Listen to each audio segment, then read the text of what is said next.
100 ভাগ লোক কোরবানি করতে গিয়ে ভুলটা করে, সেটা হলো কোরবানির পশু যারা বানায়, কসাই, তাদেরকে পারিশ্রমিক দেওয়া হয়, ঠিক না বেঠিক?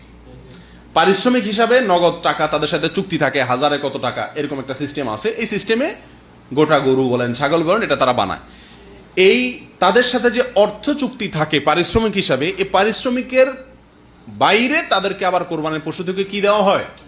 গোশত দেওয়া হয়। যদি তাদেরকে অন্য 10 জনের মতো দেওয়া হয় তাহলে তাতে কোনো আপত্তি নেই, কিন্তু তারা যেহেতু গরু বানাইছে সেই হিসাবে তাদেরকে অন্য 10 জনকে হয়তো আধা কেজি 1 পোয়া করে আপনি দিচ্ছেন, সাধারণ যাদেরকে দান করছেন, কিন্তু এদেরকে 2, 4, 5 কেজি দিচ্ছেন। কেন? তারা কষ্ট করছে, পরিশ্রম করছে তারা, এই জন্য তাদেরকে দিচ্ছেন। তাহলে পারিশ্রমিক হলো। পরিশ্রম করছে সেটাকে খেয়াল রেখে দিলেন, তাহলে এটা কি হলো? পারিশ্রমিক হলো। আর এই পারিশ্রমিক হিসাবে আপনার কোন কসাইকে অতিরিক্ত গোশত বলেন বা পশুর অন্য কিছু বলেন, এটা দেওয়া শরীয়তে জায়েজ নাই। কসাইরাও খুব চালাক, তারাও আমাদের সঙ্গে এই কোরবানির পশু এটা বানানোর জন্য যখন চুক্তি করে তখন খুব বেশি দরাদরি করে না, কারণ তারাও জানে যে 2, 4, 5 কেজি গোশত তো আমি এমনিই পাবো, তো 4 কেজি গোশত পালে তো 2000 টাকা দাম এমনি এসে গেল, অতএব 1000 যদি চুক্তিতে কমও হয় লস নাই, ঠিক না বেঠিক? এটা ভুল।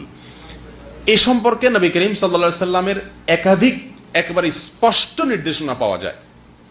বিশেষ করে সহিহ বুখারীতে নবী সাল্লাল্লাহু আলাইহি সাল্লাম স্পষ্টভাবে তার নির্দেশ পাওয়া যায়। তিনি বলেছেন, লা ইউতা ওয়ালা ইউতা লিজাযারাতিহা শাইআ, কোরবানির পশু এটা কসাই যারা কাটে অথবা এটাকে বানায়, তাদেরকে এই কোরবানির পশু থেকে কোনো কিছু দেওয়া যাবে না।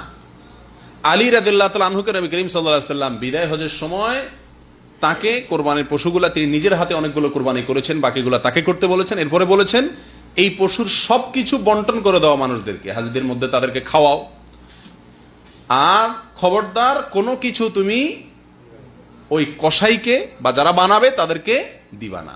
অর্থাৎ তাদের পারিশ্রমিক আলাদা দিবেন, নগদ টাকা দিয়ে, কোরবানির পশু থেকে আপনি দিবেন না।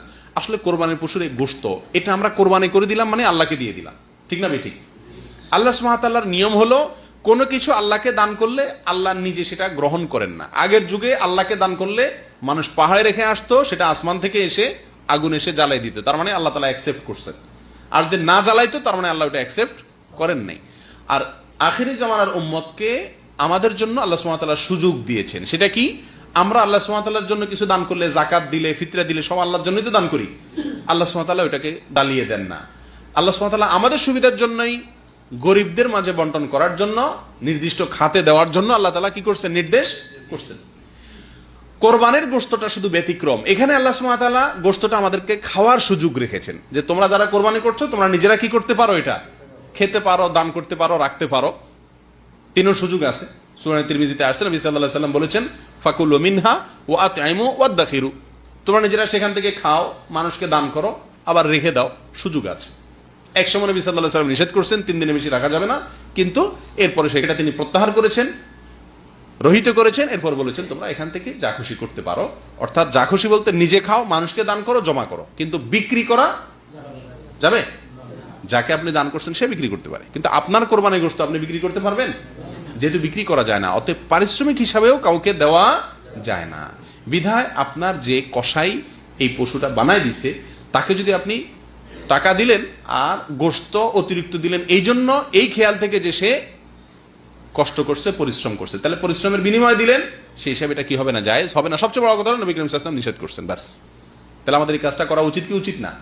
সারা বাংলাদেশে কসাইকে গোশত দেয় না এরকম কোরবানি করেনেওয়ালা কয়জন লোক আছে বলেন? একজনও আপনারা দেখছেন আজ পর্যন্ত?